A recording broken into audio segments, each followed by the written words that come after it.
Chapter 6. How does a China rabbit die? Can a China rabbit drown?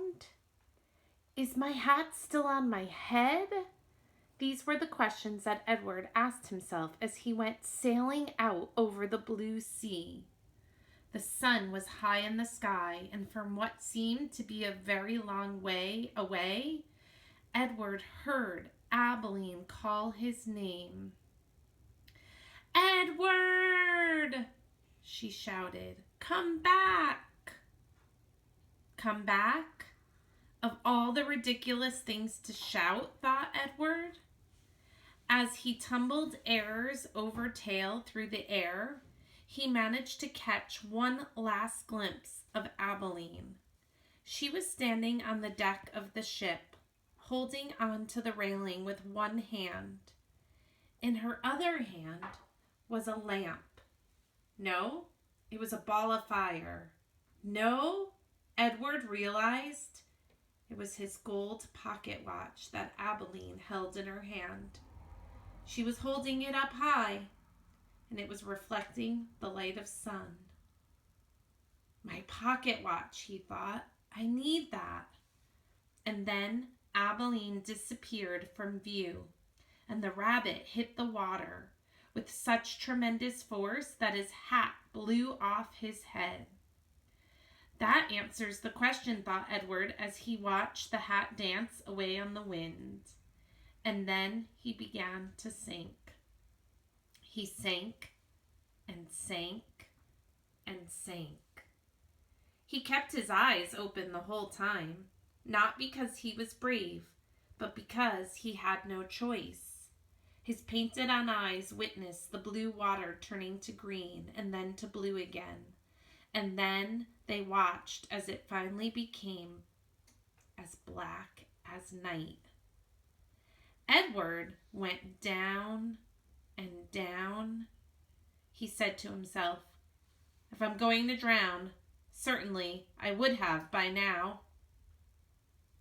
Far above him, the ocean liner with Abilene aboard it sailed blithely on, and the China rabbit landed finally on the ocean floor, face down. And there, with his head in the muck, he experienced his first genuine and true emotion. Edward Tulane was afraid. Chapter 7. He had told himself that certainly Abilene would come and find him. This, Edward thought, is much like waiting for Abilene to come home from school. I will pretend that I'm in the dining room of the house on Egypt Street, waiting for the little hand to move to the 3 and the big hand to land on the 12. If only I had my watch. Then I would know for sure. But it doesn't matter. She will be here very, very soon. Hours passed, then days, and weeks, and months. Abilene did not come. Edward, for the lack of anything better to do, began to think. He thought about the stars. He remembered what they looked like from his bedroom window. What made them shine so brightly, he wondered.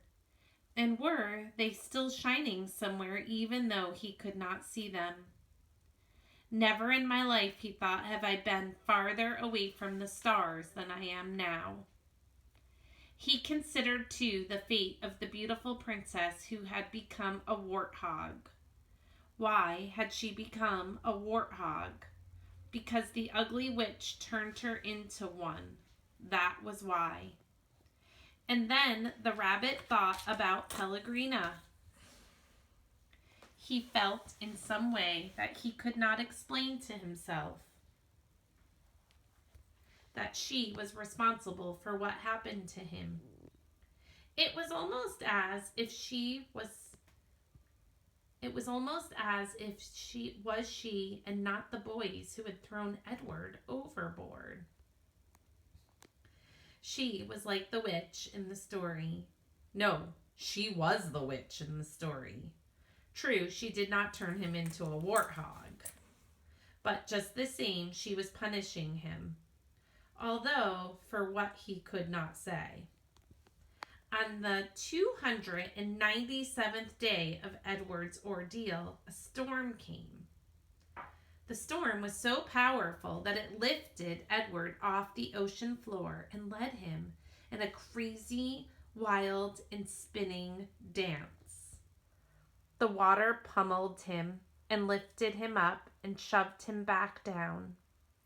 Help, thought Edward.